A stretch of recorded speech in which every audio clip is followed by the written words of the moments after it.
Siapa yang harusnya berperan? Siapanya, Bob? Ya, Ya, siapa yang harusnya berperan dalam saat merancang?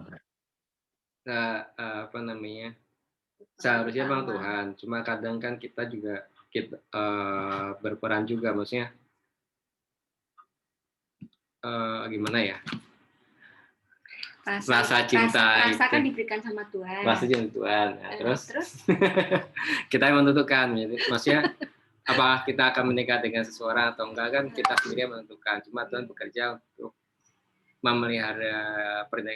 membantu kita dalam memelihara pernikahan kita dan membantu kita supaya yang kita inginkan untuk menikah itu terwujud kayak gitu sih. Cuma keputusan akhir tetap di manusianya lah. Di manusia Tuhan. Dulu Pak Lulu apa bertapa dulu dapat suara dari Tuhan, hei ketemu malah dengan Maria gitu. Tuhan menumbuhkan rasa cinta itu. Nah, terus keputusan untuk akhirnya aku pilih dia, tetap itu kan kita mesti tanya dulu sama Tuhan, bener nggak ya aku suka sama dia. Bener apakah dia pasangan hidupku? Kalau ngomongin lebih jauh apakah dia takdirku, itu udah beda lagi ya. Iya. Gitu. Baik. Iya, aja sih sama. Mungkin ada pengalaman lain lagi dari Mbak Dewi sama itu Mbak Feni. Jadi ini menariknya dalam arti bahwa bagaimana kita melihat bahwa Tuhan bekerja di dalam hal-hal yang sepele ya. Sepele itu artinya saya nggak tahu dulu ceritanya bagaimana. Tetapi paling nggak saya menghayatinya demikian. Saya dan Eva itu nggak janjian loh sementara. Saya dulu bekerja di Bandung dan punya beban pelayanan di Madiun saat itu. Madiun kota kelahiran saya. Dan Eva saat itu sedang tertinggal kereta. Enak aja. Aini dong, Aini tertinggal kereta. Arini. Ada namanya ya? ternyata Arini, kayaknya ini bukan Bu Eva. Jadi saat itu bapaknya pindah ke Ciamis, tetapi nggak tahu kenapa Eva itu memilih di Madiun. Saya juga nggak, ya beban pelayanan di Madiun saat itu ada, tapi tentu saja bebannya bukan karena Eva ya, karena saya juga nggak tahu bahwa di situ ada Eva ternyata. Nah, memang ada yang coba kita dramatisir seperti itu. Bagaimana Tuhan juga ternyata di luar sana itu seolah-olah menyatukan gitu ya. Nah, mungkin cerita ini menarik untuk meyakinkan kita bahwa bukan sesuatu yang biasa sebenarnya. Ketika kita dipertemukan, saya nggak tahu nih ceritanya Bu Maria ketemu dengan Pak Lulu ini gimana? Apakah dijodohkan? Apakah dijodohkan? Apa ketemu di pasar gitu, ketemu di gereja gitu ya? Itu sesuatu. Kenapa Pak Lulu tiba-tiba melihat Bu Maria nggak melihat ke yang lain? Itu sesuatu yang kita nggak tahu. Kalau kita mau nggak tahu, Pak. Kenapa? Saya sendiri aja nggak tahu.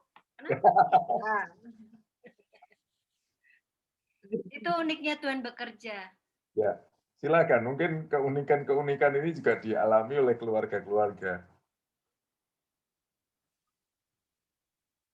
Mbak Feni gimana, Mbak Feni? Gimana ketemu sama Bang Sahat?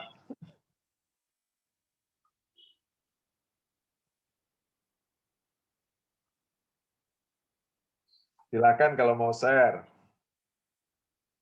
Kak Dewi juga bisa silakan share. Karena Kak Dewi itu ketemu Bang Coki pasti di gereja itu. Di tempat Tuhan. Tapi saya dan Eva itu juga bertemu di gereja terus terang. Kenalnya di gereja. Kenalnya di gereja. Jadi lirik-lirikan kedaden gitu loh. Aku kena lirik sih sebenarnya.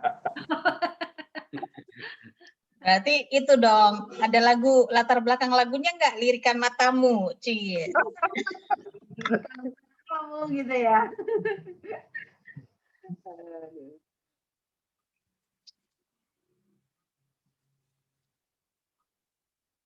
Oh mau sharing kali Mbak Feni-nya itu masih mute. Iya. Iya, masih mute Bu Penny. Masih mute. Nah. Ya, jadi ke kita, saya dan suami itu ketemunya waktu zaman kuliah. Zaman kuliah, waktu itu kita sama-sama kuliah di akuntansi USU. Nah, tapi hanya setahun. Nah, setelah itu saya pindah ke UI. Nah, setelah itu kan kita jadi LDR-an ya sama suami.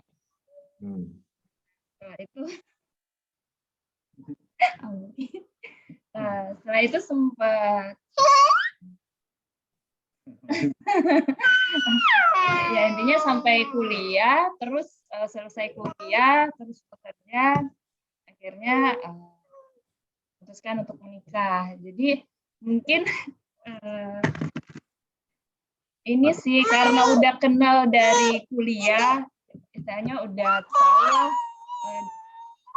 buruk sama baiknya dia, jadi memutuskan untuk menikah. Ya, halo Dek. Mau ikut PA juga itu, mau sharing dia. Apa?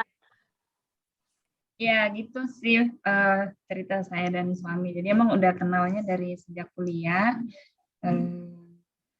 Setelah Biasa ya, kuliah. 1 tahun, ketemunya 1 tahun aja. Kemudian iya Pak, setelah itu saya pindah ke sini, kita jadinya ya itu tetap komunikasi. Terus biasanya saya kan sekali setahun pulang tuh ke Medan. Jadi paling ketemuannya di situ kita. itu. Ya, senang sekali. Jadi di sini bagaimana kita bisa mengaminkan ya bahwa Tuhanlah sebenarnya yang berperan. Enggak hanya ketika pernikahan, tetapi sejak pacaran mungkin. Nah, mungkin bisa share apa yang dilakukan pada saat pacaran dulu ya. Kalau Penny ini biasanya Mbak Penny ini surat menyurat ini. Ketemunya pas bulan semester. Enggak sih Pak, kan paling ya lewat komunikasinya lewat telepon atau SMS gitu sih. Waktu dulu masih Itu zaman masih jauh-jauhan. Oh iya. Pas lagi Kalau surat enggak sih Pak, enggak pernah pakai surat. Iya. Enggak surat-surat, langsung WA ya. Iya Bu. Oh, BlackBerry waktu itu. BBM ya. BBM. Iya. Nah, bagaimana ada keyakinan tertentu ketika memutuskan untuk menikah? Jadi karena kita udah kenal dari lama ya Pak, jadi saat itu juga kita udah ini sama orang tua juga, jadi saya dikenalin ke orang tuanya dia juga mengenalkan saya ke orang tuanya, jadi emang keluarga juga udah saling kenal, jadi memang prosesnya dari pacaran terus keluarga kenal sampai akhirnya ketika minta persetujuan dari keluarga ngasih restu, akhirnya kita memutuskan untuk menikah gitu. Oh ya, senang sekali ya tanpa kendala ya. Ada teman-teman di sini yang pakai kendala, minta persetujuan nggak disetujui. Proposalnya ditolak. menolak. Kak Dewi oke-oke kayaknya juga ya. Kayaknya lancar jaya semua kayaknya, Pak. Lancar jaya semua. Bapak-bapaknya mempunyai kemampuan untuk meyakinkan kedua Kalau calon. saya enggak. Jadi Gimana? jadi ini nih. Jadi bukan rahasia. Mana Bang Joki? Jadi lagi sambil Zoom sama ini sekolah minggu. Ya memang tadi yang poin pertama itu seberapa besar ya campur tangan Tuhan gitu ya dalam pernikahan. Ya semuanya pasti campur tangan Tuhan, tapi sebagaimana kita seberapa kita peka terhadap apa yang Tuhan sudah kasih signal-signalnya gitu ya, bahwa ini adalah mungkin ini adalah jodohmu gitu. Jadi Lirik. sebenarnya waktu itu saya yang kasih ultimatum, karena kalau kata orang tuh biasanya cowok-cowok laki-laki itu kalau nggak di ultimatum ya tarik ulur gitu ya gitu. Jadi saya kasih ultimatum, ini mau nikah apa mau pacaran? Kalau mau pacaran ya udah mendingan nggak usah gitu ya.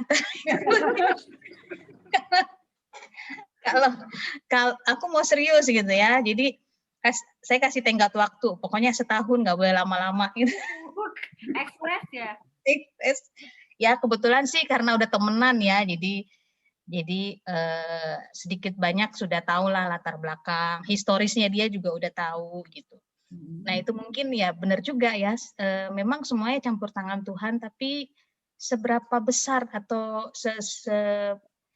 seberapa peka kita bisa menerima tanda-tanda atau signal-signal dari Tuhan bahwa ya ini saatnya atau inilah orangnya, atau nah sekarang tindak lanjut dari kamu apa gitu. Kalau kita nggak bergerak juga ya itu kita nggak peka ya mungkin bisa jadi lama atau bisa jadi mungkin salah orang. Saya juga nggak tahu ya kalau salah orang gimana, mungkin ada yang seperti itu ya, salah orang mungkin.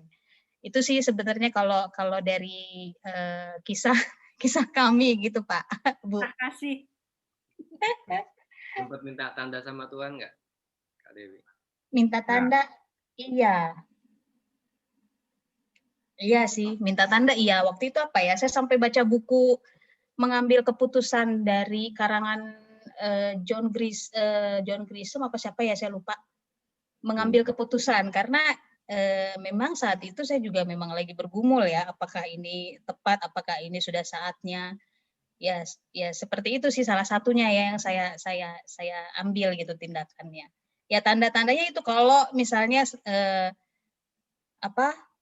ya kita harus bisa mengambil keputusan, tapi yang namanya manusia kan kadang-kadang masih suka ragu ya, ini benar nggak nih tanda-tandanya Tuhan, sampai saya harus ya udah ditunjukin ini. Mungkin buku yang saya pilih itu juga mungkin sebagai salah satunya yang harus yang Tuhan mau saya baca gitu ya, supaya meyakinkan saya bahwa untuk mengambil keputusan itu apa gitu, supaya keputusan itu tepat. Alhamdulillah sih, so far so good ya. Mantap. Gitu.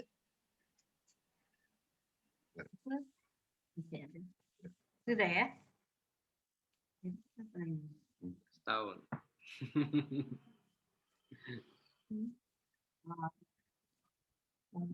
Ya gitu ya. Jadi memang yang berperan utama di sini berarti kita setuju adalah Tuhan ya. Jadi pertanyaan nomor 1 ini yang berperan merancang pernikahan itu adalah Tuhan sendiri. Nah, selanjutnya mengapa kita sering mengabaikan Tuhan dalam merancang atau menjalani pernikahan? Ya, akhirnya kembali lagi, mungkin waktu itu kita bisa jadi kurang sabar gitu ya. Kurang sabar atau kita sendiri merasa mampu atau kita menganggap sepele, tadi mungkin juga sudah disinggung. Ya memang agak ini ya pertanyaannya agak kita balik-balik lagi karena biar agak-agak teratur jawabnya ini. Ya. Ya, jadi begini. Jadi tentu saja tadi kita sudah mengaminkan bahwa peranan campur tangan Tuhan sejak kita menikah, sejak pacaran, bahkan ketika kita kebingungan. Saat itu saya nggak tahu apakah ibu-ibu juga bingung ambil keputusan seperti Kak Dewi tadi. Mungkin Bu Mariam bacaannya apa saat mengambil keputusan menerima pinangan Pak Lulu, tapi saat itu saya memberikan waktu 1 bulan ya, kalau nggak salah. 1 bulan jangan dijawab tergesa-gesa. Tapi paling tidak ada inisiatif lah. Inisiatif, saya nggak tahu inisiatifnya dari, kalau Mbak Dewi kayaknya Mbak Dewi ini yang berinisiatif. Wih, kamu. Nah, tapi artinya ada satu momen di mana kita membiarkan Tuhan berbicara kepada kita, menguatkan keyakinan kita. Menguatkan keyakinan kita itu artinya bisa jadi berbicara juga lewat orang tua ya. Tadi cerita Mbak Feni itu yang menarik, bahwa orang tua di situ juga tidak sudah saling kenal, kemudian tidak berkeberatan satu dengan yang lain. Kemudian juga banyak hal-hal yang juga terjadi, mungkin juga ada pasangan yang orang tuanya nggak setuju, tetapi kedua pasangan tersebut tetap melangkah beriman sampai orang tuanya setuju baru menikah. Mungkin ada cerita lain juga, menikah tanpa persetujuan orang tua. Tetapi di dalam Tuhan saya kira tidak ada yang kebetulan, tidak ada yang harusnya rencana yang baik yang dari Tuhan pasti juga akan berakhir dengan baik. Nah, artinya dari pertanyaan yang selanjutnya ini, saya juga nggak tahu kenapa cenderung mengabaikan Tuhan. Ya, ini satu pertanyaan hanya negasi pernyataan yang kita sudah sampaikan, bahwa apakah kita memang pernah mengabaikan campur tangan Tuhan ketika kita merancang pernikahan. Ya, mungkin ini karena terkait yang kita baca tadi ya, melihat situasi di luar sana ya, yang semakin ini ya, semakin dosa semakin merajalela ya. Ini mungkin dasar dari penulis ngasih pertanyaan seperti ini, tapi tidak apa-apa ya, ini juga untuk mengingatkan kita ya, bahwa dalam merancang atau menjalani pernikahan itu jangan mengabaikan Tuhan sebenarnya. Kalau dilihat mungkin mereka langsung hal-hal negatif apa ya yang membuat kita sering mengabaikan Tuhan ya. Tapi sebenarnya kalau ini mungkin bukan awal menikah aja, kalau kita sudah penting untuk yang ke depannya gitu. Mengingatkan kita lagi apakah dalam kita mengisi pernikahan ini, dalam kita merancang sesuatu untuk pernikahan ini atau menjalani pernikahan ini, apakah kita sering melibatkan Tuhan atau tidak gitu ya. Nah, kalaupun kita tidak melibatkan Tuhan, kira-kira apa yang menyebabkan kita itu mengambil keputusan tanpa bertanya dulu sama Tuhan, misalnya seperti itu.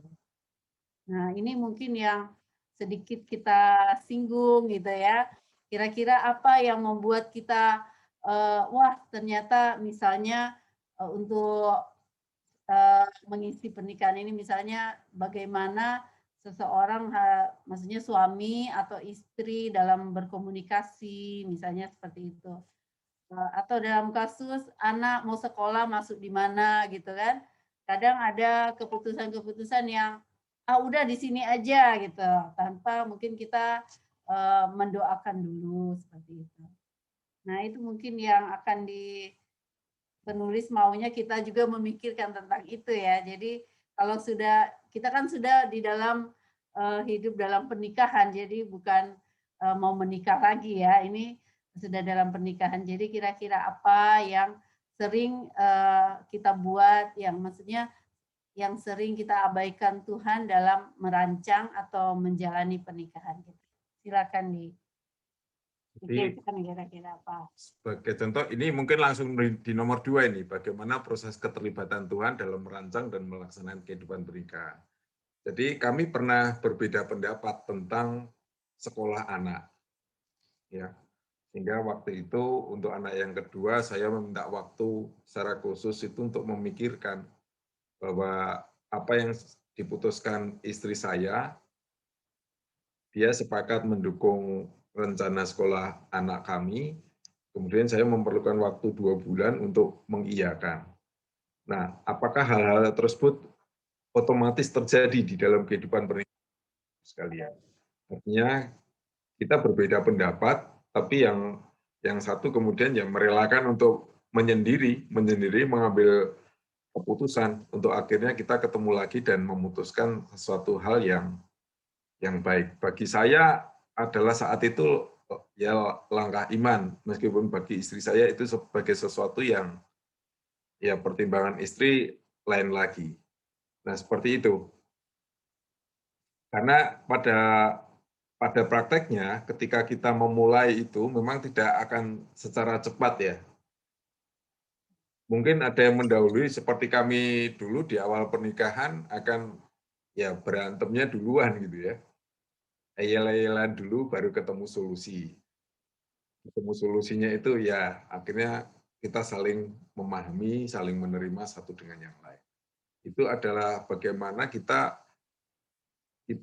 saya sebut bisa kita golongkan mengandalkan Tuhan, melibatkan Tuhan di dalam keputusan. Itu sesuatu yang bisa mungkin kita tidak sadari, tapi suatu keajaiban bahwa dari satu peristiwa itu kita tidak cenderung berpikir keluar. Artinya yang mematahkan hubungan itu. Ya, kalau saya artis mungkin gara-gara lauk nggak sesuai langsung jadi viral dan cerai gitu ya. Nah, tapi puji Tuhan kita sampai sekarang 23 tahun kita menikah itu hal tersebut kita atasi, kita dengan bicara, berdoa, menangis bersama kadang-kadang dan kemudian meyakini bahwa itu yang terbaik dari Tuhan. Silakan kalau mau share.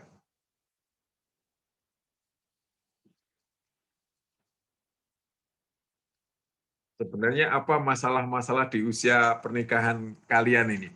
Dewi, Pak Lulu itu pernikahan usia berapa? 12 tahun atau 13 tahun ya?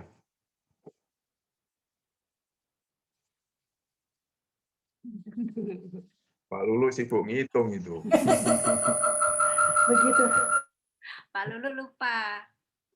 Ingatnya sama saya masih setahun aja, jadi kayak Iya. So sweet, honeymoon terus dong ya. Tapi bohong. Pak Lulu share. Iya, udah 15 tahun. 15 tahun ya. Umur anak kira-kira sudah berapa ditambah berapa gitu. 15 tahun nikah, 6 tahun pacaran, tapi tetap aja sampai sekarang ya mungkin beda pendapat dan apa namanya untuk bawa pergumulan dalam Tuhan kadang masih sering abainya sih. Ngomongin emosi dulu baru nanti setelah itu baru mau koreksi ya. Siapa tuh? Ya gitu sih. Kadang nggak langsung dibawa ke Tuhan kan. Jadi emosinya dulu saling menyakiti dulu kan. Habis itu baru bawa ke Tuhan. Masih kayak gitu sih. Jadi prosesnya masih nggak belum mau ngalah dulu ya. Ntar dulu gitu pokoknya. 15 tahun, 5 tahun pacaran, 15 tahun menikah, 5 tahun pacaran, tapi masih banyak yang memang dari karakter saya sama Pak Lulu sendiri udah berbeda ya. Karakternya udah beda, tapi ya begitu. Cara Tuhan bekerja itu nggak selalu kita sama, orangnya pendiam, ini sama pendiam. Justru dari yang berbeda itu, waduh benar-benar kayaknya nggak ngerasa cocok-cocok terus tuh 15 tahun. Tapi memang kita kan nggak cari kecocokan gitu. Kalau cari kecocokan nggak ada manusia yang benar-benar cocok ya gitu. Jadi gimana kita saling bisa mengisi kekurangan masing-masing ya. Saya tidak membicarakan untuk kelebihannya. Pasti kita sebagai manusia banyak kurangnya gitu. Jadi kita bagaimana kita bisa saling mengisi kekurangan pasangan masing-masing gitu. Kalau dari saya sih. Gitu. Kalau sejauh ini permasalahan jadi fluktuatif ya, macam-macam ya, fluktuatif. Jadi kita sepertinya masih 15 tahun tapi sudah pernah sampai di titik terendah ya, maksudnya mungkin titik terendah dalam perekonomian kami gitu. Kalau rumah tangga itu biasanya kan ketika masing-masing punya penghasilan mungkin masih ibaratnya nggak masih tercover lah ya, masih dulu saya kerja jadi masing-masing punya penghasilan, tidak terlalu mempedulikan, maksudnya keluar aja gitu ya, keluar aja tanpa melakukan pencatatan gitu. Pokoknya kita karena masing-masing punya uang jadi keluar beli apa masing-masing keluar aja gitu tanpa kita melihat flow-nya gitu ya, flow keuangannya. Nah suatu titik di mana kita pernah tuh sampai mungkin ya itu ya nggak ngandalin Tuhan, kita maksudnya kita bukan nggak ngandalinnya bukan kita terus nggak percaya sama Tuhan, nggak, tapi kita tidak melakukan pencatatan itu ya. Kemudian ya di situlah. Tapi kita akhirnya bisa susun blok-blok itu kembali ya. Ya gitulah. 5 tahun pacaran tuh sepertinya juga nggak cukup untuk mengenal pribadi masing-masing. Berapa tahun pacaran kita LDR juga ya, sempat LDR ya. Itu ya. Bentar ya, masa sih kayaknya lama. Karena saya mulai kerja dulu di Jakarta. Kemudian kalau saya berpikir saya sudah sekolah ya saya harus kerja dulu gitu kan. Kalau dari pihak karena memang perbedaan usia, jadi memang kalau dari pihak orang tua Pak Lulu sendiri menginginkan segera cepat-cepat gitu kan. Nah, kalau saya sendiri, saya baru selesai kuliah nih. Saya mau kerja dulu gitu kan. Jadi ya memang itu tetap aja penyesuaian itu selalu ada di tiap musim kehidupannya pernikahan kita. Sampai sekarang komitmen apa, Bu Lulu, Bu Maria? Kenapa Pak? Komitmen seperti apa yang biasanya ya. untuk akhirnya kalau tentang komitmennya akhirnya gini, kita bikin perencanaan. Jadi perencanaan segala dulu kalau kita itu nggak pernah merencanakan segala sesuatunya ya, maksudnya cuma punya ini mimpi-mimpi doang gitu ya maksudnya. Tapi kita harus mulai nih prioritas, misalkan kita lakukan pencatatan, dan ini udah saya lakukan berapa tahun ya ini gitulah. Mulai saya lakukan pencatatan gitu kan. Jadi mau nggak mau harus fair-fairan maksudnya gitu kan. Dulu mungkin saya nggak tahu berapa nominal dia gitu kan. Dia yang pegang berapa, dia keluar berapa, saya nggak pernah tahu gitu. Yang tahunya taunya beres. Oh iya beres gitu kan. Coba beres, kayaknya beres, aman terkendali gitu. Berarti siapa yang easy spending?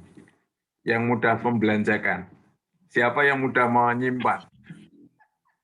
Gimana ya kalau dibilang alasannya pasti untuk kebutuhan rumah tangga, bilangnya begitu ya. Di luar itulah pokoknya sekarang saya mulai atur, maksudnya mulai perencanaan itu harus ada. Jadi saya waktu itu dapat perencanaan keuangan itu harus dilakukan gitu. Jadi saya tulis dengan sesuai dengan ini Kristen kan, ajaran Kristen. Jadi ada namanya Rumah Kristus. Nah, rumah tuh untuk rumah, kita pembelanjaan rumah, terus punya tuh utilities, jadi listrik, air, pam segala macam gitu. Sampai akhirnya ke Kristus itu, Rumah Kristus ada tahap-tahapannya gitu. Jadi mulai saya atur gitu. Jadi mau nggak mau harus fair-fairan nih, berapa duitnya yang ada, berapa yang keluar, dari situ kita bisa ngerti gitu kan gitu. Emang Kak Lulu masih pegang uang laki-laki? Itu rahasia. Pokoknya saya harus tahu.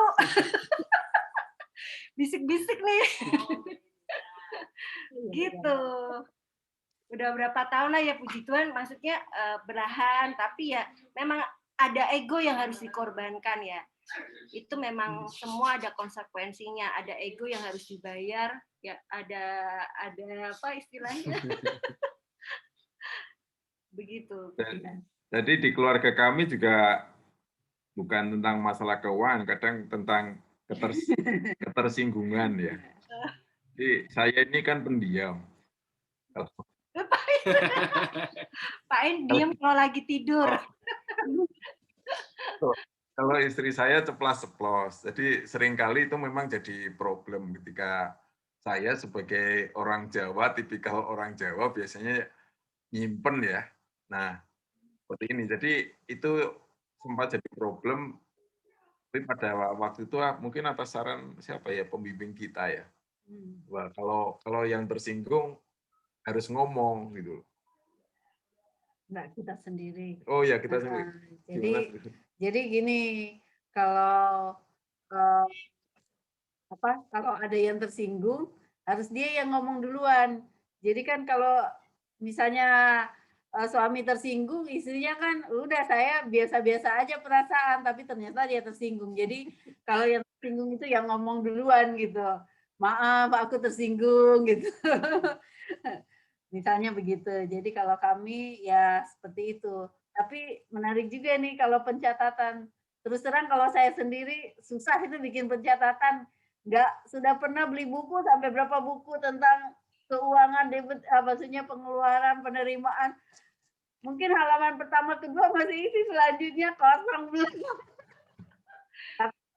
Kalau suami itu rajin bikin pencatatan gitu, walaupun mungkin dia lupa apa yang dibelanjakan, apa semua, maksudnya kalau dulu sempat belanja apa, ya kalau ditanya pasti lupa, harus buka catatan lagi gitu.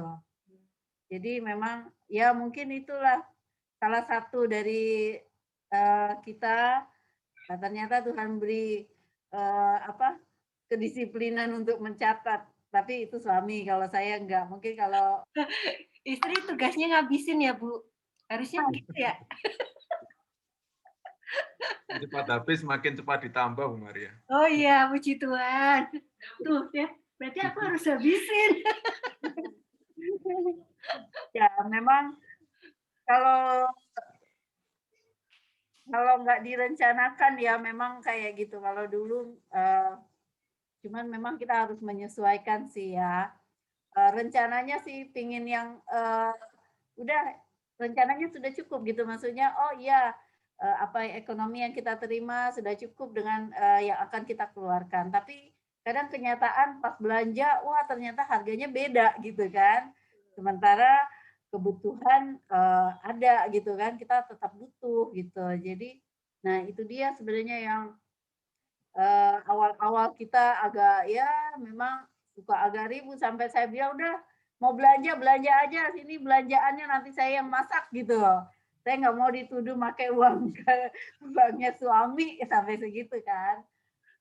Jadi tapi ya itu kembali, pokoknya kalau tersinggung gitu ngomong duluan gitu. Jadi kalau dia merasa wah sudah kasih duit, kemana duitnya ini dia.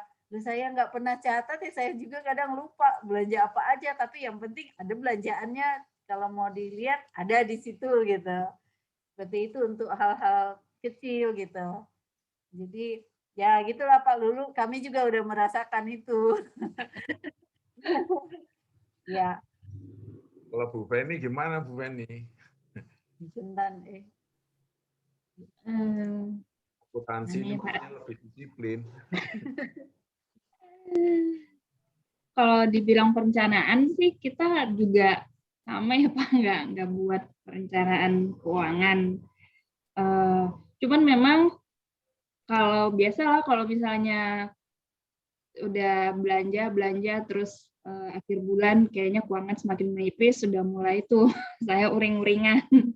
Nah biasanya kalau udah uring-uringan yang kena itu suami biasanya.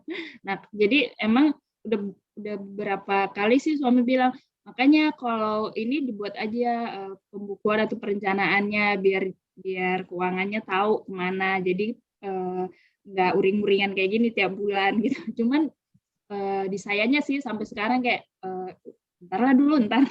Jadi emang sampai sekarang belum melakukan itu sih Pak, pembukuan keuangan itu. Jadi kayaknya saya perlu belajar sama Bu Maria nih untuk perencanaan keuangan. Manajer ya. Saya nggak tahu kalau yang double income suami istri ada income begini, apakah uangnya langsung dimasukkan plung di satu kas gitu, atau gimana biasanya? Kalau saya dan suami sih, kalau saya dan suami masing-masing pegang ini duit masing-masing. Cuman kalau untuk kebutuhan kayak misalnya belanja ini segala macam, suami kasih ke saya gitu. Tapi dia tetap megang duitnya dia, ya saya juga tetap pegang ini saya gitu. Sama seperti saya dulu Bu, waktu masih kerja juga begitu. Saya nggak ngerti totalnya berapa, pokoknya taunya beres dia kasih ke saya gitu.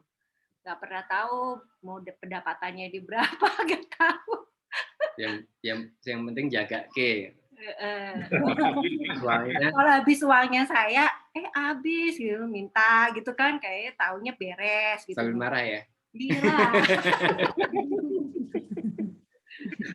Katanya dalam keadaan duka, gue lagi duka nggak punya uang. Gimana? Kak Dewi gimana Kak Dewi? Kalau saya ya begitu, sendiri-sendiri. Jadi uangmu. Tapi kalau kurang pasti minta, harus ada. Maksudnya istri minta ke suami. Gitu. Itu sih paling ya makanya karena saya juga terbiasa mengelola uang sendiri ya, jadi ya gitu emang terus terang untuk perencanaan keuangan nggak terencana baik gitu ya. Jadi pokoknya cukup aja sebulan. Terus pernah coba juga tuh kata Bu Eva bikin expense catatan semua pengeluaran ya, cuma awet berapa bulan begitu. Habis itu cuma ngumpulin bon doang. Habis itu bonnya nggak dikumpulin lagi, dibuang aja. Jadi kayak gitu sih. Tapi emang benar sih, emang harus di planningin. Cuman ya ininya apa istiqomahnya ya kalau kata orang ya susah sih kalau untuk bikin hitung-hitungan kayak gitu. Iya. Kalau dulu saya didisiplinkan dengan pakai amplop. Jadi waktu terima gaji langsung amplopnya berapa itu sudah langsung dibagi, persembahan di sini, uang belanja bulanan di sini, uang arisan di sini gitu. Jadi yang pas arisan ambil di sini, nggak boleh cepat-cepat di lain gitu. Nah, di dompet. Jadi bisa dibeda-bedain ininya amplopnya. Jadi ada mungkin 6 amplop kalau nggak salah ya, sudah dibagi di situ. Nah itu dulu yang awal-awal untuk mendisiplinkan saya. Oh ini jadi teratur gitu. Tapi karena lama-lama sudah terbiasa, sudah tahu posnya ini, akhirnya tinggal pisah rekening. Jadi kalau untuk persembahan di rekening ini gitu, untuk belanja bulanan di rekening ini, pisah rekeningnya. Kalau mau ada rekening satu, misalnya untuk tabungan gitu kan, untuk tabungan. Kalau nggak mau tiap bulan ada yang diisi di situ di tabungan itu gitu. Jadi akhirnya terpisah di gitu. Jadi disimpelkan jadi 3 pos lah ya. Satu untuk persembahan, satu untuk belanja, satu untuk tabungan seperti itu. Nah sudah jatah nih bulanannya ini gitu, tapi dengan bulanan itu saya harus tetap sisihkan sedikit lagi untuk tabungan sewaktu-waktu kalau pas butuh gitu ya, seperti itu aja. Tapi kalau jalan-jalan atau hal-hal besar kayak sekolah anak, nah itu sudah bagian suami. Itu saya bilang sudah, kalau saya belanja untuk tiap hari aja sudah ngaturnya itu sudah ribet gitu. Jadi kalau yang besar-besar nih tolong diatur, saya enggak ini lagi lah. Pokoknya. Ya, sebenarnya kami berproses juga sih, berproses juga. Sekarang terus terang saya bisa lamsam lah ya, serahkan lamsam, silakan diatur begitu saja. Itu tentu saja melalui pergumulan sepanjang 23 tahun tadi. Kalau dulu saya pengen istri saya bisa merinci apa kebutuhannya, gitu ya. Tapi saya tahu lama menyulitkan istri saya, dan sebenarnya saya ingin kembali apa yang dasarnya adalah saling percaya. Tentu saja itu yang harus kita pergumulkan selalu di dalam Tuhan. Nah, hal-hal tersebutlah yang terus menolong kami untuk terus bertumbuh di dalam mengisi pernikahan ini. Dan kita langsung ke nomor 3 ini. Jadi apa saja tujuan pernikahan yang dirancang Tuhan? Nah, tujuan pernikahan yang dirancang Tuhan apa, Mas? Silakan. Nah, kalau kita jawabnya apa ya? Karena tidak baik manusia itu sendiri ya, dan dia butuh untuk saling merefleksi Tuhan. Nah, kalau secara umum tujuan pernikahan kan agar ya mungkin punya keturunan atau meneruskan keturunan itu ya, dan memenuhi norma masyarakat ya, agar tidak dibilang berzina dan sebagainya. Itu kalau jawaban kami. Silakan kalau teman-teman punya jawaban lagi. Ya, seperti yang tadi kita lihat, memang pada awalnya Tuhan sendiri yang melihat bahwa kesendirian itu tidak baik. Di Kidung Agung atau Ratapan bahwa berdua lebih baik daripada satu orang. Berjalan berdua lebih baik. Nah, artinya itulah yang sebenarnya dilihat Tuhan ketika Tuhan merencanakan pernikahan, ketika beliau menciptakan Hawa, mempertemukan Hawa dan Adam, dan akhirnya fatwa dari Tuhan keluar bahwa laki-laki meninggalkan sanak saudaranya untuk kemudian bersatu dengan istrinya. Silakan kalau ada pendapat.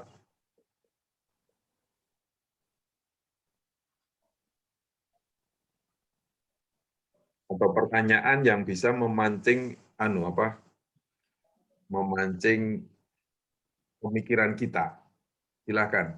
Mungkin kali ini saya nggak bisa menjawab, tapi itu akan merangsang, mengaktifkan pikiran-pikiran kita untuk bisa menjawab pertanyaan yang mungkin ada.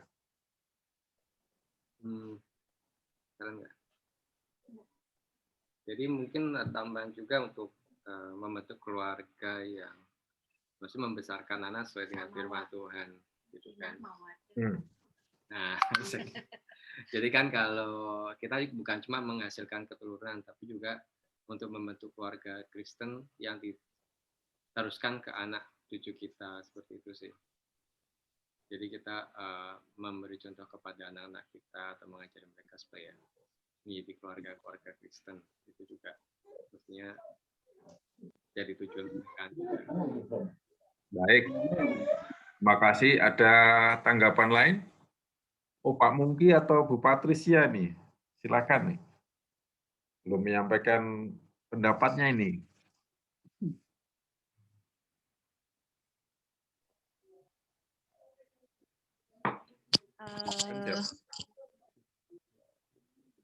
Ya, kalau kita sih awalnya dulu ya, karena kita kalau dari awal pertanyaan sampai yang ketiga tadi, kalau aku sama Mungki itu kan memang kita udah pacaran 9 tahun. Oh, 9 tahun ya? Menikah tuh 11 tahun. Jadi itu udah lama, teman berantem, teman curhat, teman ngobrol. Nah, kalau dari yang tadi diomongin sebenarnya hampir sama semua. Kalau dari awal pernikahan, pacaran 9 tahun, wah ini mau dibawa kemana, pacaran terus, tapi menikahnya enggak, gitu. Terus di tahun ke-9 lah saya ya sama ultimatum juga, ini kita mau dibawa kemana. Awalnya karena memang kalau Mungki itu kan awalnya itu dulu Katolik dan dia Chinese, sedangkan aku Batak. Nah, dimana kalau Batak itu kan apalagi anak perempuan harusnya ya sama laki-laki Batak supaya margaku nggak hilang gitu. Tapi pas endingnya ya keluarga ya mungkin ini memang sudah jodoh, kita jalanin, tapi dengan syarat orang tuaku tuh ya udah tapi tetap diadatin gitu. Dan ya sudah berjalan lah 11 tahun dengan penuh rintangan. Awalnya kemudian ya kalau yang masalah keuangan, dari kita pacaran mungkin itu orangnya royal. Kalau ada uang, yuk makan, beli. Tapi kalau nggak ada uang ya, lu mau ngapain ya udah nggak ada uang gitu kan. Nah itu terbawa pada saat kita menikah. Pada saat kita menikah, beli ini beli itu, tau-taunya pas akhir bulan nggak ada uang, terus kita makan apa ini?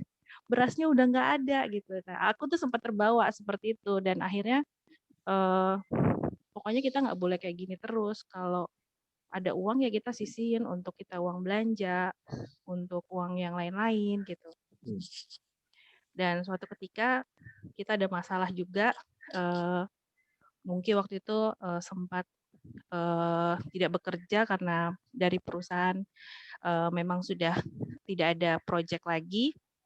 Waktu itu aku sempat SMS WA-pain ya.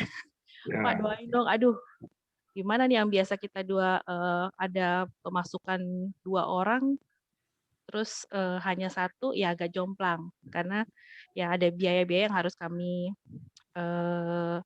keluarkan.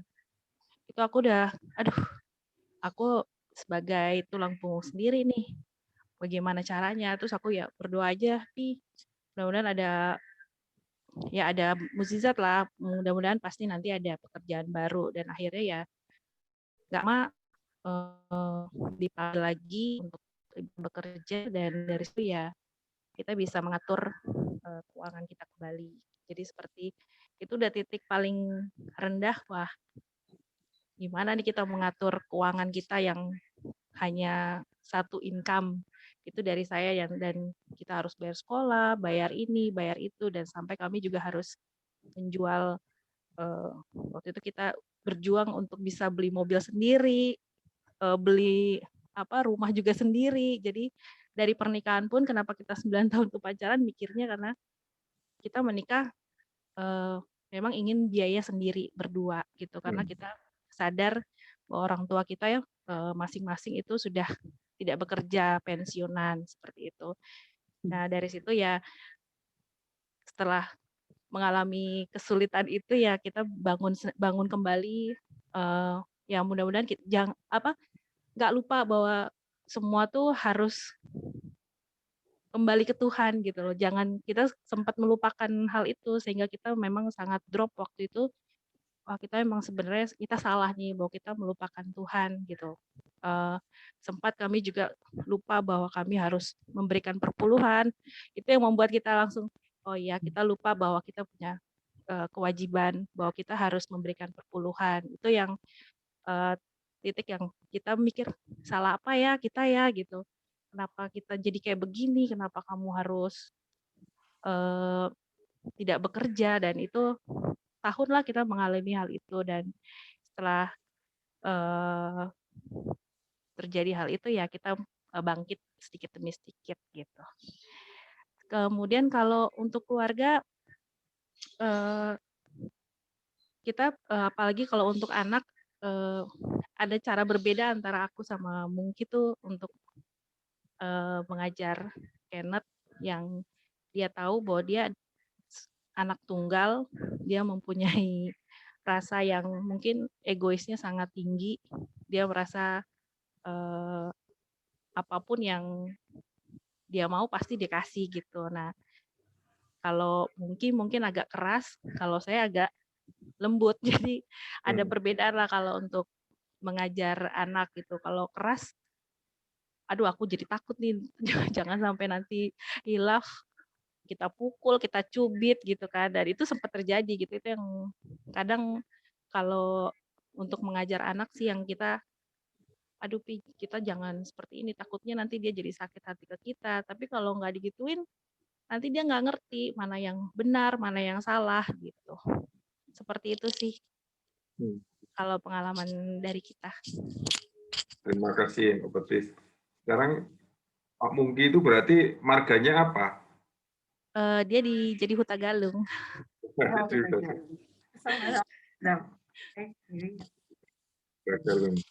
Ya, ya. Memang sejak saya kenal dengan Bu Patris, kemudian Pak Mungki, saya ikut ngamatin. Wah, senang juga. Kenneth juga. Kenneth apa kabarnya? Jarang ketemu kita sekarang ya. Iya. Anaknya baik, saya kira ya. Kenneth, ya artinya pertanyaan-pertanyaannya cerdas menurut saya.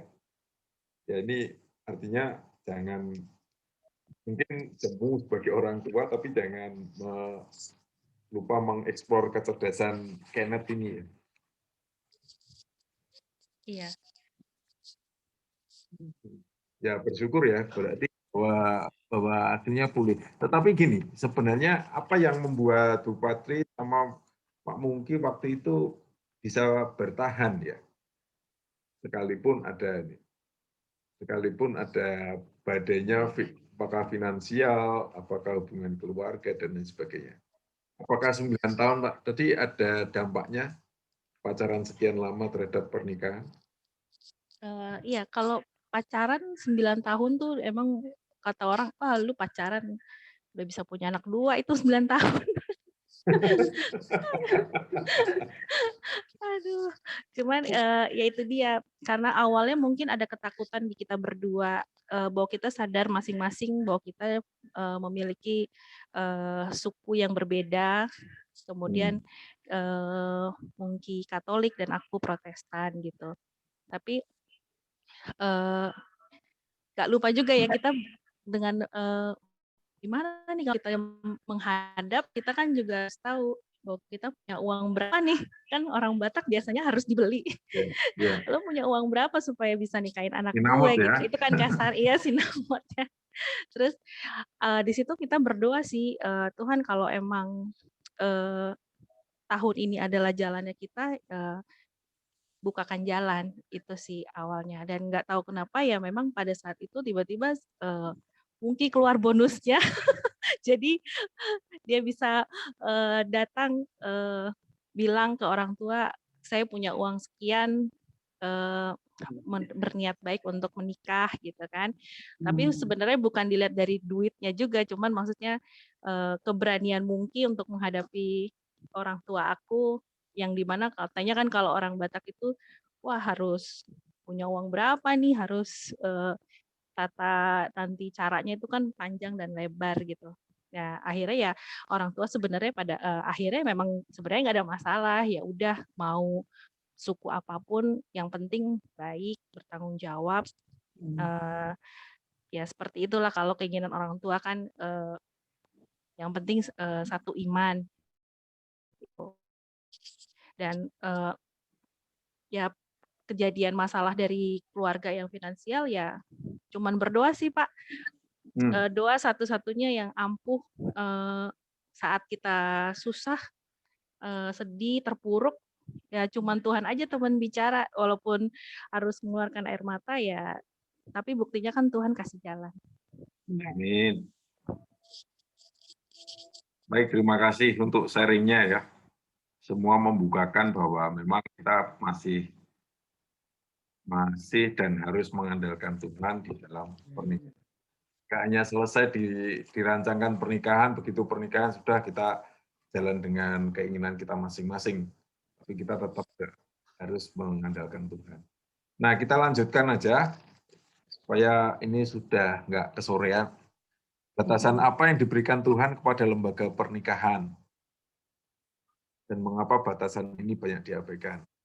Melihat dari yang ayat perikop yang kita baca tadi, kalau saya melihat bahwa batasan ini antara lain adalah tidak boleh bercerai, kata istri saya. Yang persatukan Tuhan, janganlah diceraikan oleh manusia.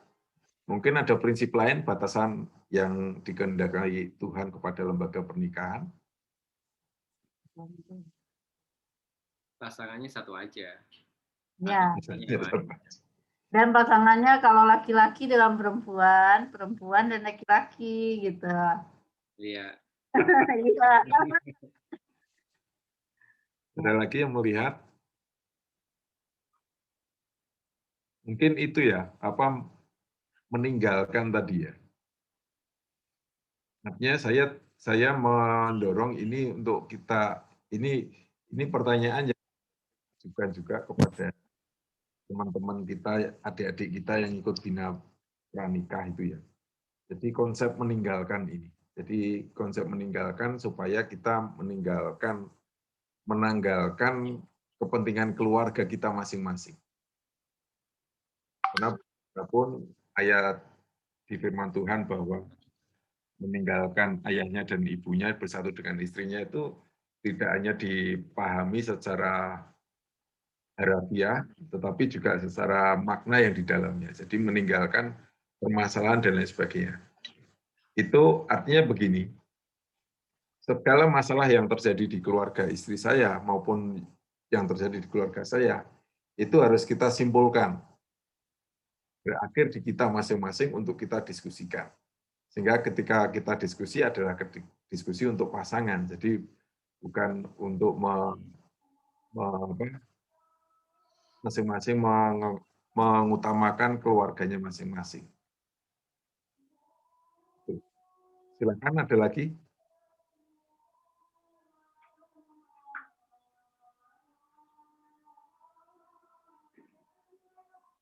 Oke, kalau nggak ada, kita lanjut ke nomor 5. Ini batasan-batasan ini. Sudah.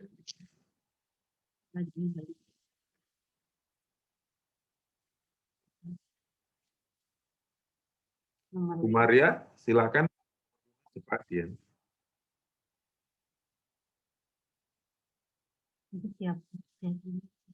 Yang apa, Pak? Nomor 4 atau 5? Nomor 5. Nomor 5. Langkah konkret apa yang kita perlu? Apa dia? Kemarin kan saya dengar yang itu hari buruh tuh.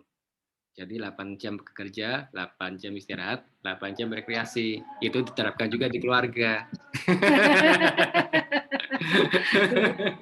Dijamin itu memperindah. Ya. Balance. Balance, Pak. Itu secara 8 jam bekerja, 8 jam istirahat, 8 jam rekreasi. Pak Lulu bisa sombong gitu karena WFH. Coba kalau di kantor beneran. Ya, ngantor di rumah 1 tahun. Dan puji Tuhannya memang karena kerjaan memang bisa ya dikerjakan dari rumah. Jadi, berarti ini era untuk memperbaiki hubungan pernikahan ya. Baik juga, artinya WFH itu kan baik juga. Tapi ada juga yang suami katanya WFH-nya nggak betah WFH. Lewatin istrinya ya? betah deh. Benerin kening yang bocor. Bersyukur dengan adanya corona, bukan ya? Tapi bukan bersyukur dengan maksudnya dengan kondisi apa penyakitnya atau apanya, tapi itu membuat kita belajar, jadi saling mendekatkan diri.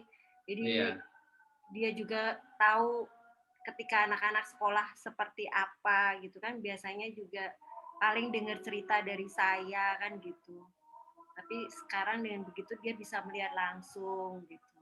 Jadi yang nomor 5 sebenarnya yang kita utamakan kan keluarga yang di dalam Kristus. Maksudnya keluarga kita utamakan, tapi maksudnya bukan keluarga dalam duniawi, cuma dalam pertumbuhan secara Kristus. Jadi kita mesti selalu pergumulkan dalam keluarga kita. Seperti itu sih.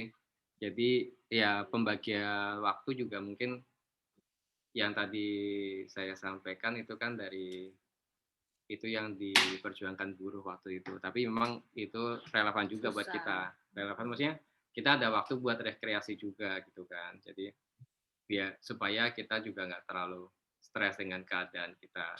Cuma memang kalau sekarang rekreasinya jadi terbatas karena kan masa pandemi seperti itu.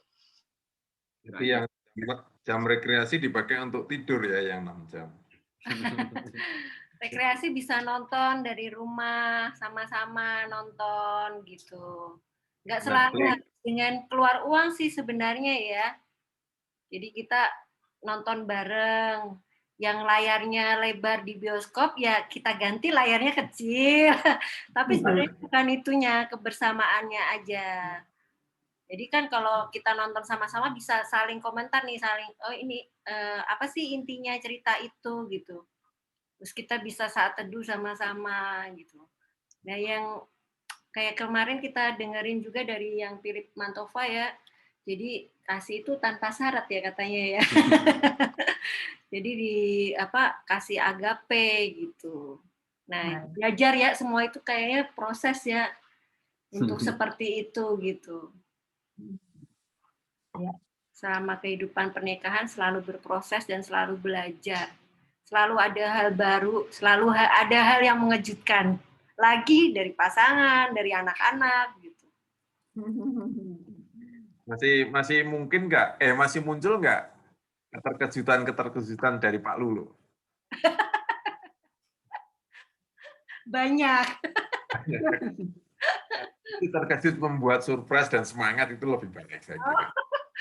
Oh, bukan tipikal yang seperti itu sih. Kalau Pak Lulu bukan tipikal yang romantis, terus bikin surprise gitu, enggak. Wow. Enggak seperti itu. Pernah diinget banget sama saya hal romantis yang dia lakukan itu justru waktu pacaran mungkin karena mau mendapatkan ya. Tiba-tiba bisa bikin puisi gitu.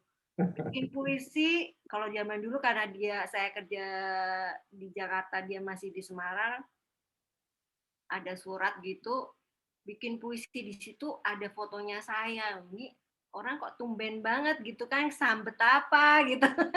Justru itu hal yang mengejutkan kalau tiba-tiba dia bisa melakukan hal itu gitu.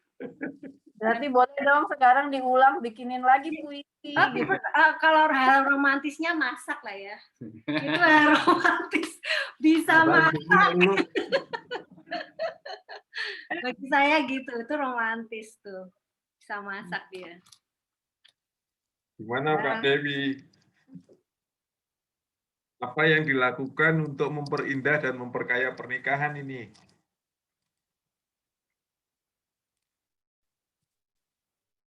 Konsultasi dulu sama Pak Coki. Pak Cokinya jadinya pembisik ini. Saya ya, lagi nanya ke saya ya. Ya. Maaf. Terskip tadi lagi ngobrol sama ya. Gimana Pak? Ini langkah konkret apa yang kita perlu untuk memperindah dan memperkaya pernikahan? Memperindah atau memperkaya pernikahan? Memperindah dan memperkaya. Dan memperkaya pernikahan. Buat saya disuruh cari penghasilan tambahan loh ya. Kalau paling biasanya karena ya itu kalau cowok kan bukan cowok sih, Coki itu orangnya nggak romantis banget deh. Enggak romantis, dia kirim. Bisa diharapkan kalau soal romantis dia. Tapi jadinya kadang-kadang kalau saya memperindah dan memperkaya pernikahan, kalau lagi kan namanya juga sudah ya puji Tuhan sudah lebih dari 10 tahun ya menikah, jadi paling kadang-kadang saya suka chat-chat yang mesra gitu ya, kayak masih pacaran gitu, atau suka jalan berdua gitu, jalan kemana gitu berdua. Itu sih cuma itu aja sih kalau sopan sih hanya itu aja. Tanpa anak-anak ya Kak ya? Tanpa anak-anak ya. Gitu. Anak-anak dititipkan ke siapa? Kan ada mbaknya di rumah. Iya. Gitu. Tapi memang iya ya, kalau memang tipenya bukan yang suka yang romantis atau yang biasa gitu ya, nggak bakalan, biar mau diapain juga nggak bakalan ada gitu, nggak bisa diharapkan. Jadi paling yang dari kitanya sendiri yang mungkin yang berinisiatif duluan gitu sih Pak. Tapi kan romantis cocok-cocokan ya. Kalau istrinya juga nggak perlu romantis, saya kira ya fine-fine aja ya. Nggak menjadi tuntutan kan. Iya, betul. Saya juga nggak yang ini. Tapi kan kadang-kadang pasti, kadang-kadang kan kepingin ya nggak ibu-ibu. Nah, iya. Diberi surprise. Habis dibikin surprise, bilangnya apa sih ini? Ada-ada aja lu. Terkejut, kadang itu benar-benar terkejut tapi dalam hati senang gitu. Nah, kalau Kak Feni gimana nih?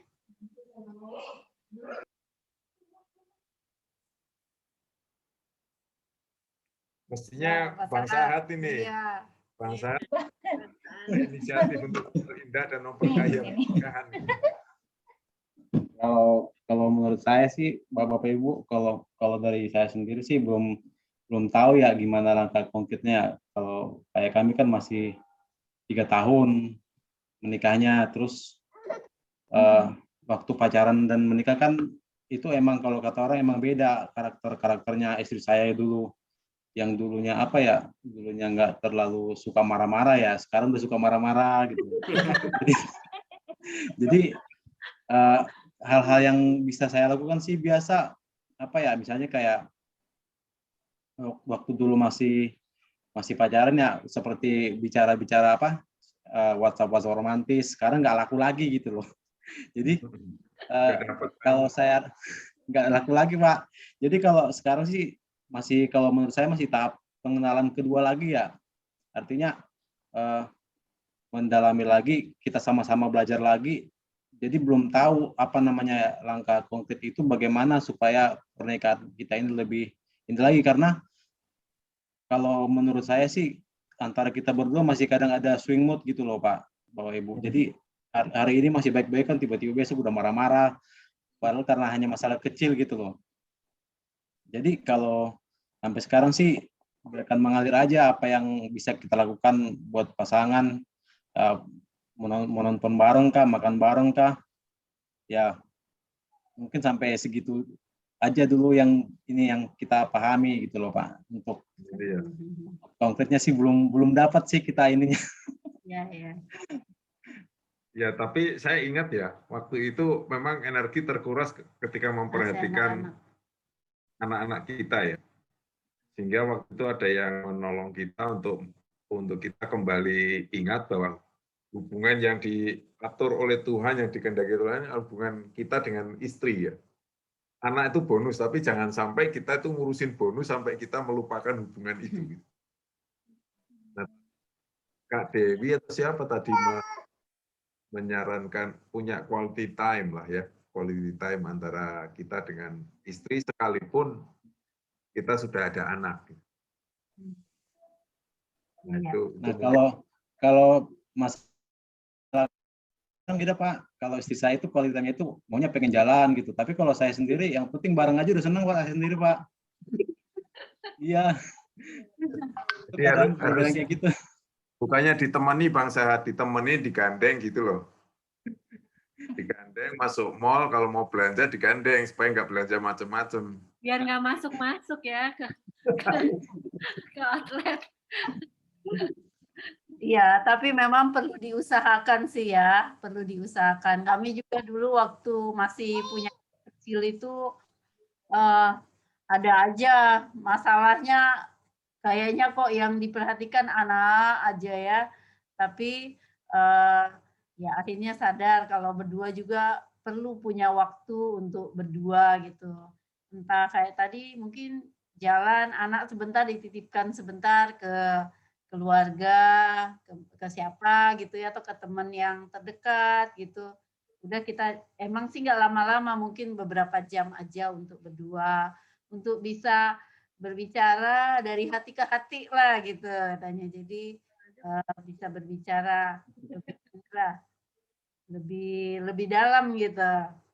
Ya minimal dengerin keluhan istri, keluhan suami, terus bisa sama-sama ambil jalan keluar seperti itu, supaya gimana supaya nggak marah-marah gitulah istilahnya ya. Gimana supaya istrinya nggak marah-marah, apa yang harus dilakukan, mungkin ditambah jam komunikasinya secara berdua tanpa ada gangguan anak gitu. Seperti itu. Atau mungkin janjian pas anak tidur bisa ngobrol dulu berdua gitu. Ya, memang Iya. memang pikiran laki sama perempuan beda ya. Contohnya waktu itu menurut saya membantu mandiin anak, saya bantu kasih nyuapin anak itu sudah menolong. Karena saya pikir, oh nyuapin anak 30 menit, mandiin 15 menit, lumayan lah 45 menit terbantu. Tapi ternyata beda. Ya. Itu mah yang bantu-bantu, yang komunikasi tetap aja pengen waktunya ada yang khusus gitu. Nah, artinya pola-pola pemikiran laki dan perempuan yang berbeda seperti itu, makin lama seharusnya kita makin pahami lah. Makin mengenal satu dengan yang lain. Saya nggak tahu apakah pasangan sekarang itu biasa memberikan signal-signal kejengkelan, signal-signal kebahagiaan kepada pasangannya. Itu saya kira juga hal yang ya baik sih enggak. Lebih baik terus terang seperti tadi kalau ya kesinggung ngomong gitu. Masalahnya Pak di sini kagak Pak, di sini diam.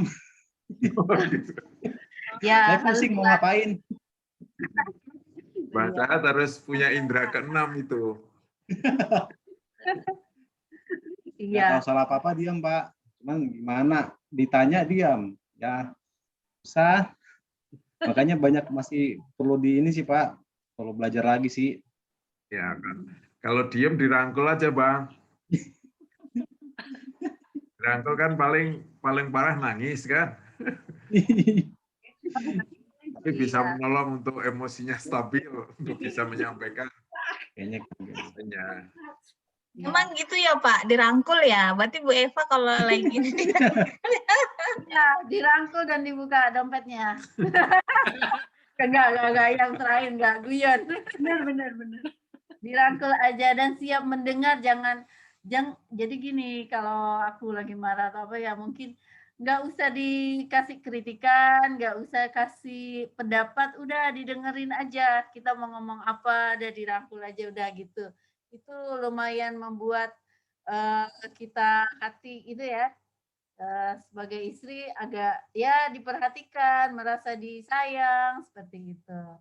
Jadi nggak perlu dengan kata macam-macam untuk menghibur sebenarnya. Kalau kami itu kadang ya dirangkul aja, didengerin apa kamu mau apa sih gitu. Ya udah dengerin aja walaupun mungkin belum ada solusi saat itu, tapi minimal istri sudah kasih pendapatnya dia gitu, sudah mengeluarkan isi hati. Itu biar emosinya nggak tambah banyak ya, dalam arti nggak menumpuk di bawah. Kalau sudah menumpuk kan kadang tinggal tunggu meledak. Nah ini dia yang kalau sudah meledak itu yang agak-agak bahaya gitu. Ya, ngerangkul nggak bayar, mendengar juga nggak bayar, saya dengerin aja. Iya, bisa. Setelah itu protes, kok nggak komen apa-apa sih?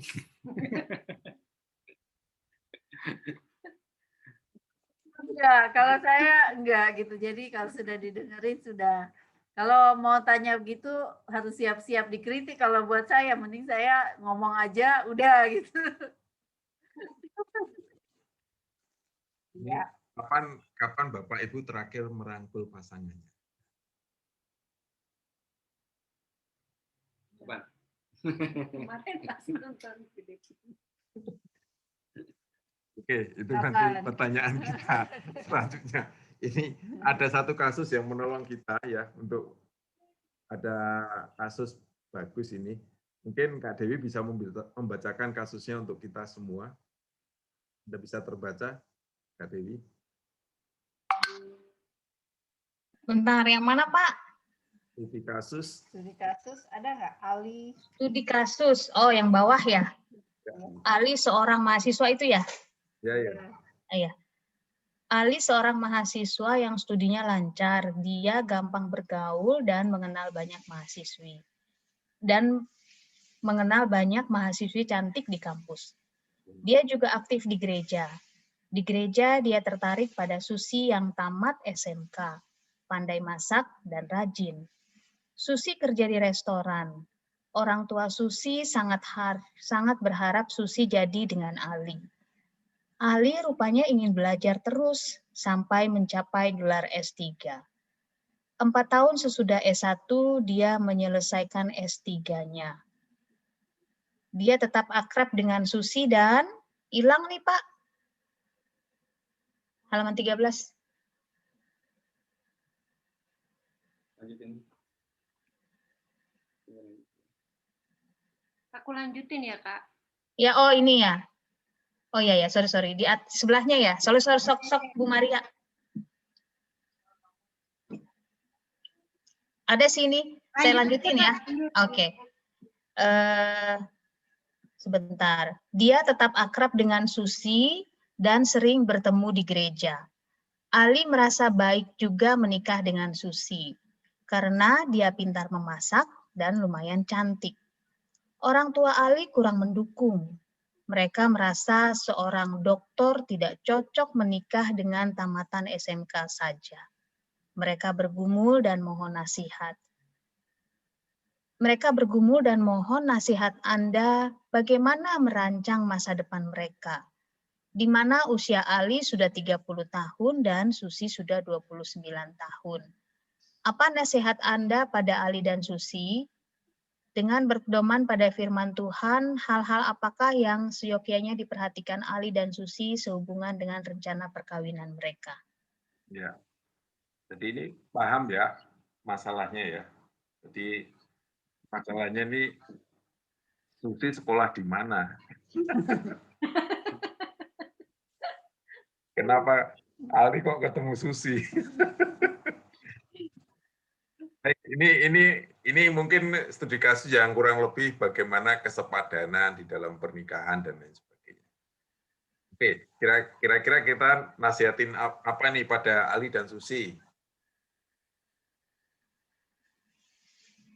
Bang Sahat ada ide? Atau Susi diketemukan sama Akbar aja? Nggak bisa sama Ali. Silakan Bang Sahat kalau ada ide bagaimana kita menasihati pada Ali dan Susi.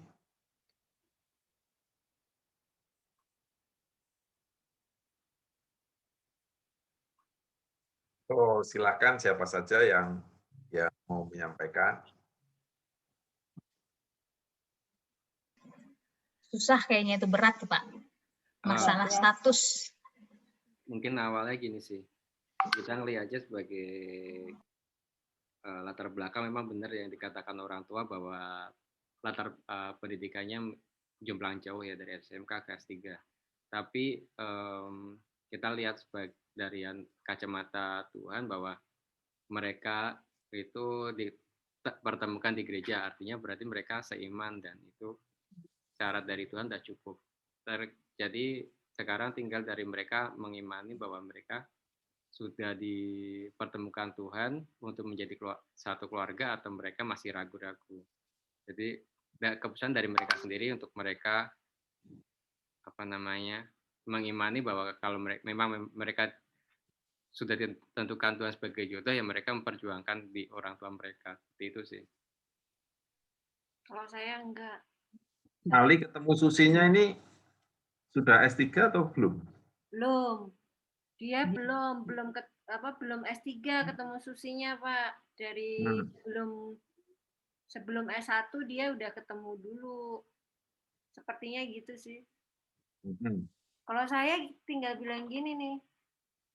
Si Ali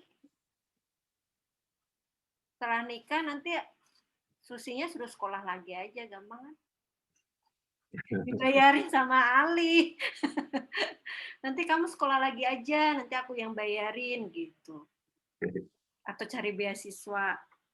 Oke. Kalau Pak Lulu tadi gimana Pak Lulu? Itu Inti nasihatnya. Jadi kalau mereka udah yakin bahwa itu jodoh mereka dan diperkenan Tuhan, ya mereka mesti perjuangkan di keluarga mereka masing-masing sih. Oke. Kayak gitu. Cara memperjuangkannya? Ya, maksud detail. Gimana Bang Sahat? Kalau menurut saya sih Pak, itu kan masalah status ya. Status baik pendidikan maupun pekerjaan ya.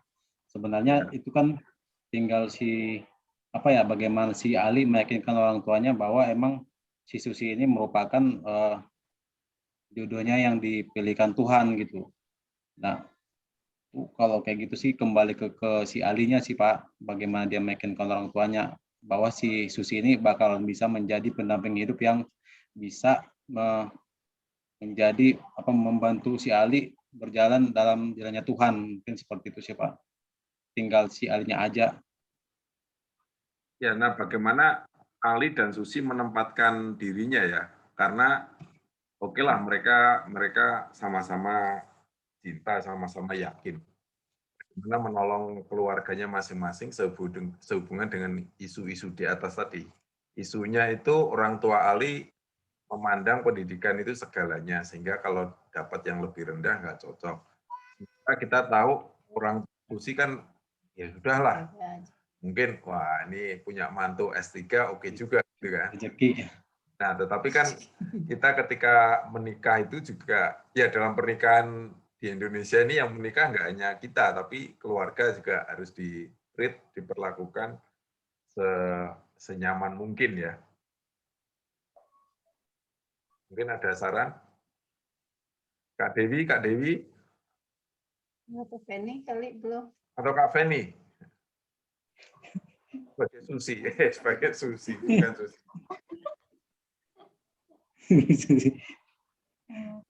Yang lain dulu Pak, belum ada ini Pak. Belum ada jawaban. Ini Kak Dewi kali mau ngasih ini? Iya. Ya. Kalau saya sih, kalau soal status ya, berat itu. Maksudnya tergantung sama orangnya masing-masing. Saya akan bilang gini. Ya, kalau memang serius, ya benar sih kata Pak Lulu ya, diperjuangkan gitu ya dengan keluarga masing-masing. Itu dulu disetujui keluarga masing-masing.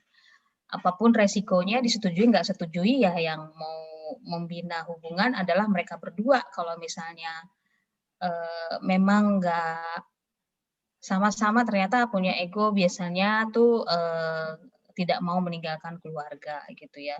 Jadi ya udah gitu. Mending kalau misalnya memang berat ke keluarga, ya berarti nggak jodoh. Kalau saya sih gitu akan kasih nasihat ke mereka. Karena dan juga tentunya kita juga perlu saya akan memberikan pertimbangan gitu ya. Maksudnya soal menikah ya memang berat gitu. Jadi nggak hanya status sosial, status keluarga itu juga perlu diperhatikan. Dan mungkin solusi-solusi yang lain juga mungkin buat si Susi. Ya paling kasih nasihat kalau emang serius yakin ini diperjuangkan. Tapi kalau misalnya memang tidak ya sudah, berarti kalian nggak jodoh. Itu sih. Atau saya tadi ingat yang Patricia sampaikan tadi, pacaran sampai 9 tahun diantaranya untuk mungkin untuk meyakinkan keluarganya juga ya, Patricia tadi ya. Nah itu hal baik ya, artinya hal baik itu artinya kita sama-sama melakukan yang benar kan. Kita tahu bahwa kita juga nggak salah, si Ali dan Susi menikah punya keinginan itu nggak salah. Tapi kita dipermasalahkan pada orang tua ini. Artinya bahwa kasus ini adalah men-treat bagaimana kita memperlakukan orang tua supaya sama-sama mencari kehendak Tuhan di dalam pernikahan ini. Sementara buat beberapa orang mungkin nggak susah ya.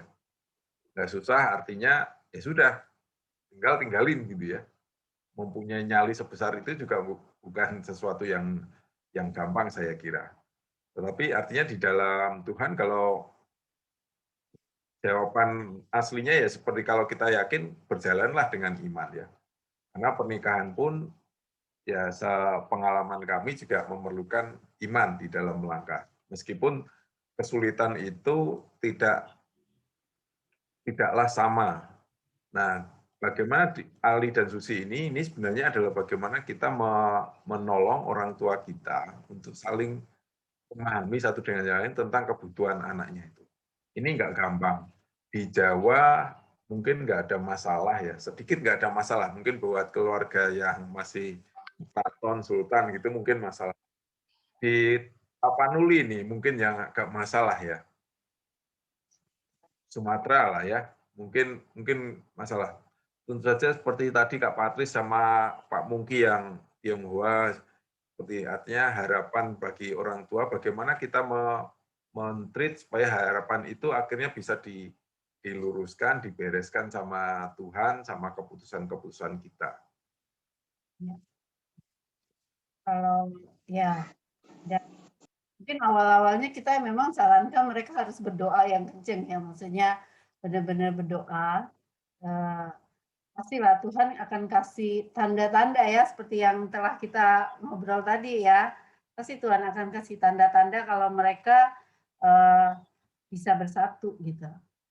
Nah, tapi selain itu ya karena tadi juga sudah ada ketertarikan ya antara Susi dan Ali, dan ya tinggal mereka berdua. Saya kira kalau bisa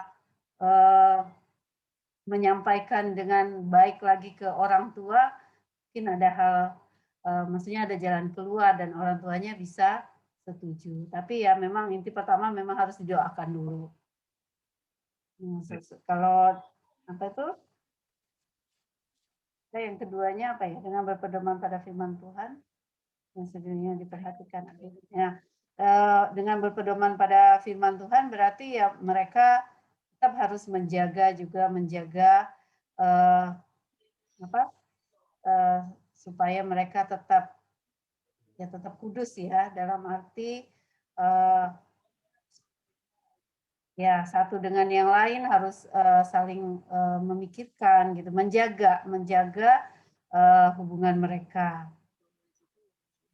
Terus lagi sudah ya memang kan? jadi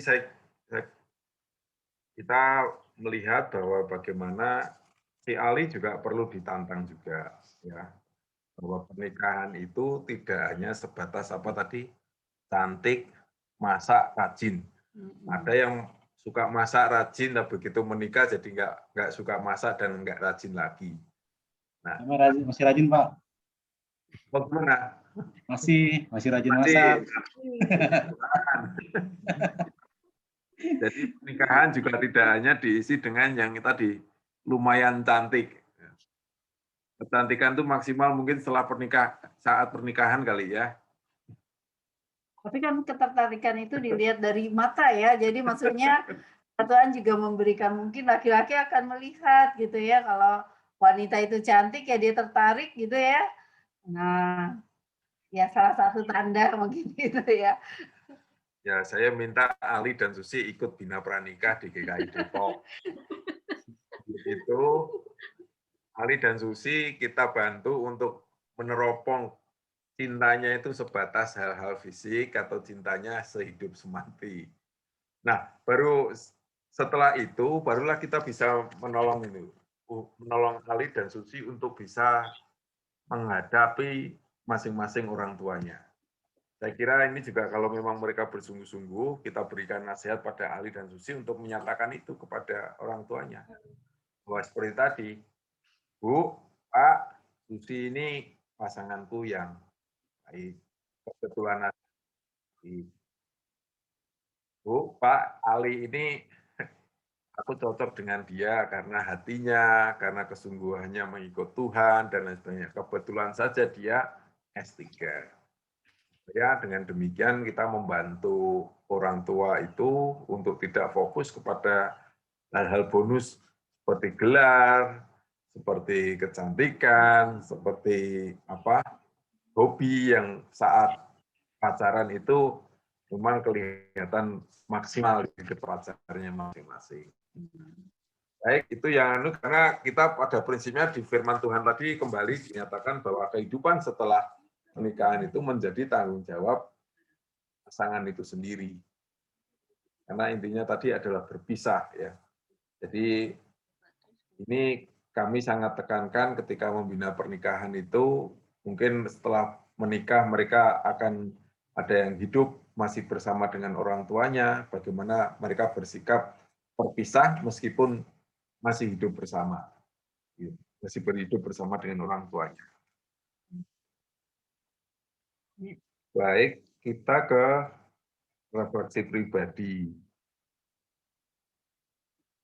Baik, untuk refleksi pribadi dan doa refleksi pribadi ini bisa direnungkan di masing-masing pasangan, di Patricia dan Mungki, di Kak Beni dan Sang Sahat, atau mungkin ada yang mau membagikan berkat dari apa yang kita pelajari hari ini. Jadi cari satu kata ya, cari satu kata yang kata mana saya yang ya. Silakan. Kalau ada berkat atau doa komitmen ini dikatakan. Komitmen apa? Tadi mungkin Bang Sahat mau berkomitmen, mau memeluk Pak Feni.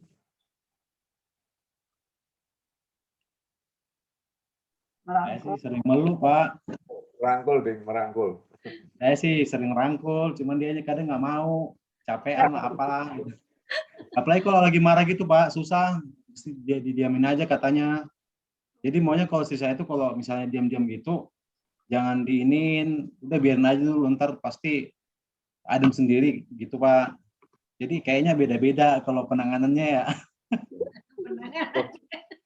Gimana mendapatkan jaminan penyelesaian atas kemarahan? Bang Sahat biasanya. Kan marahnya harus matahari tenggelam, marahnya harus selesai itu. Iya, harusnya kan Pak 1 hari nggak boleh ya. Harus matahari terbenam harus ini ya. Cuman saya udah pernah bilang gitu Pak, nyindir sih. Cuman ya kayak gitu, mungkin masih ini Pak. Jadi kalau istri saya itu marah-marah itu jangan ditanya kenapa. Jadi pasti adem sendiri sih. Jadi sama lama kita bisa juga gitu Pak. Saya diamin, kalau dia marah gitu, saya nggak ganggu gitu loh Pak. Cuman kadang berhari-hari. Oh, bisa berhari-hari. Tapi Bang, saya tahu ya kalau Kak Feni marah itu, sedang marah. Kadang tahu sih Pak. Kadang tahu, kadang nggak tahu. Habis ini jangan bertengkar ya, tapi ya. Enggak, Bu. Kalau bisa jangan sampai matahari tenggelam ya marahnya, karena kita tidak tahu umur kita ya. Jangan sampai pas kita tidur masih menyimpan kepahitan. Besok nggak bisa bangun, kepahitan dibawa terus-terus kan nggak baik ya. Tuhan juga menyarankan itulah maksudnya sampai sejauh itu ya, berpikir kalau boleh jangan simpan, kalau boleh memang nggak boleh lah, nggak boleh simpan kemarahan itu gitu. Jadi usahakan diselesaikan hari itu aja, karena satu mungkin akan bertumpuk-tumpuk, kedua kita nggak tahu umur ya, besok pagi ya kalau bisa bangun dengan tubuh yang sehat, puji Tuhan gitu kan. Besok pagi nggak bisa, masih kita menyimpan kemarahan, nah itu yang gawat itu. Maksudnya seperti itu. Jadi kalau bisa ya selesaikan aja dulu kemarahannya. Walaupun salah satu pihak merasa wah kayak gini aja marah gitu ya, tapi memang harus saling menerima gitu, dalam arti saling mengerti kalau kalau hal itu memang membuat mungkin istri marah atau suaminya juga marah seperti itu. Ya, jadi kita ada keterbukaan. Tetap bina komunikasi lah ya, tetap bina komunikasi apapun itu. Saya jangan sampai menumpuk juga gitu, karena ya kayak tadi ya kita ya kami juga sudah mengalami. Memang nggak enak sih, nggak enak kalau marah-marahan itu ya. Mau ngapain jadi serba salah gitu, serba gimana ada yang mengganjal dalam hati gitu. Dan itu ya kita tahu sendiri firman Tuhan juga tidak menginginkan kita apa ya, tidak saling memaafkan atau tidak saling mengampuni kan? Iya, seperti itu. Baik. Nanti kapan-kapan mungkin akan kita belajar ya menyangkut dari stres, itu akan pengaruh secara fisik, secara mental, itu panjang ininya ya, nanti kapan-kapan kita kalau ada waktu kita juga akan bahas. Karena itu bisa pengaruh juga ke penyakit, jadi secara emosional itu bisa berpengaruh. Gitu. Baik, jadi lain kali kita ini waktunya terbatas. Bagaimana kita menghargai pasangan sebenarnya. Ya. Jangan sampai kemarahan dari kantor dibuang di rumah. Jadi rumah bukan tempat sampah. Aku bukan tempat sampah. Baik, itu yang pelajaran kita sore ini. Jadi kita belajar bagaimana Allah yang sudah memulai pernikahan, Allah juga yang tetap kita utamakan untuk melancarkan pernikahan kita dengan cara apa? Dengan cara melibatkan beliau, melibatkan Tuhan di dalam kita. Jadi tadi mungkin kita sudah banyak hal yang disampaikan tadi, bagaimana mendahulukan Tuhan, bahwa mendahulukan Tuhan, meminta hikmat dari Tuhan itu bisa jadi contohnya sampai pacaran 9 tahun, dan kemudian diyakinkan oleh Tuhan bahwa itu saat yang tepat. Baik juga untuk berkomitmen ya, berkomitmen apapun komitmen itu, misalnya marah, nggak sampai matahari tenggelam, harus tahu marahnya, materi kemarahan itu harus tahu tuh. Penyelesaian nantilah, minimal materinya itu harus tahu. Jangan sampai kita juga pernah, saya memaksudkan, saya nggak suka dia melakukan A, tetapi dia nggak kepikiran bahwa A itu dia sedang lakukan begitu. Nah, terus yang seterusnya komitmen, misalnya seperti kami tadi bahwa yang tersinggung itu yang ngomong gitu, karena orang yang tersinggung itu biasanya kan dipendam. Sementara yang membuat tersinggung kadang-kadang nggak peka gitu loh, bahwa dia sudah tersinggung. Sudah bikin tersinggung. Sudah bikin tersinggung. Nah, komitmen-komitmen sederhana seperti itu biasanya menolong kita untuk bisa kembali ke rel yang benar. Rel yang benar berarti melibatkan Tuhan. Melibatkan Tuhan di dalam penyelesaian permasalahan kita. Demikian Pak Lulu, Bu Kak Dewi, Kak Feni, Kak Sahat, Mungki, dan juga Kak Patricia, pelajaran kita. Ada tambahan? Ya, saya belum, udah itu aja ya.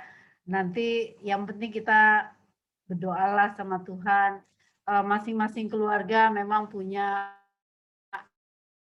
masih punya tantangan-tantangan ya, tantangan-tantangan yang bisa yang membuat kita semakin ya kayak anak sekolah, semakin hari semakin naik kelas lah ya. Jadi kalau ada tantangan baru, ingatlah kita akan naik kelas gitu. Jadi sebenarnya jangan membuat hati kita tawar hati gitu atau down atau apa. Ya kita lihat aja semua permasalahan atau tantangan yang kita hadapi itu akan menolong kita untuk semakin baik gitu loh, semakin saling mengenal antar pasangan, apa terlebih semakin menyerahkan hidup kita sama Tuhan gitu.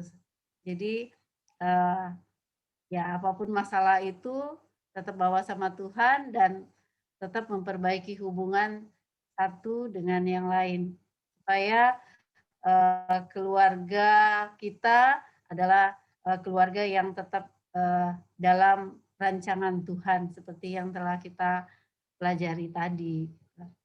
Teman-teman juga mungkin kita agak-agak ini ya, maksudnya agak terbuka dalam diskusi ini, nggak apa-apa ya, supaya kita sama-sama belajar. Kami juga masih terus belajar, jadi nggak usah ada merasa wah kami masih begini, masih kurang ini, nggak apa-apa. Sama-sama kita belajar. Oke. Baik, kita akan Pak Lulu, kita akan bertemu 1 bulan lagi, bulan depan ya. Kelamaan nggak? 2 minggu sekali atau mau sebulan sekali? Mana Silakan teman-teman? teman-teman. Supaya ini ada Lebaran ya. Setelah Lebaran lah, bulan depan tetap ya. Lebaran kan di rumah aja, nggak ada yang mudik ya? Nggak boleh. Nggak boleh mudik. Nggak boleh. Tapi kondisi kalau Pak Lulu sama Bu Maria oke-oke. Kak Dewi sama Bang Coki ini oke-oke ya. Per sore inilah. Sore nggak apa-apa sih. Iya, jam-jam masalah, begini. Enggak, maksudnya enggak lagi ada apa-apa toh Kak Dewi sama Bang Coki. Maksudnya? Enggak ada masalah gitu loh. Nggak ada. Masalah sih pasti ada, tapi ya kita mana aja. Kak Penny sama Bang Sahat baik-baik kah? Aman-aman ya. Aman. Lagi aman, Pak. Ya. Aman, mantap. Ini kayaknya Bang Sahat ini apa, sanguin ya? Mudah senyum dia. Mudah menepati tapi. Ya, Pak. Kita pertemuannya jam berapa ya? Jam-jam begini apa? Minggu pertama. Ya, minggu pertama gitu maksudnya kita tetapin aja kali ya. Tetapin aja. Ya, boleh. Tiap minggu Ya, pertama biar Pak In juga kan yang super sibuk ya kan. Kalau kita kan anak buah ya Pak In. Sama dengan Pak Lulu, saya 8 jam. Ya. Ya kita omongin di grup aja pakai WA. Dibikin Kita foto ya. tiap Jadwalnya minggu nanti. pertama gitu. Kalau bisa sih banyak. Hah? Seminggu 2 kali sebulan 2 kali mungkin ya. Tapi Lebaran nanti pada punya acara. Iya, mungkin nanti Takutnya. kita omongin di grup dulu aja, Pak. Ya, oke. Banyak. Kita akan akhiri, kita akan tutup dalam doa. Ada pokok doa khusus?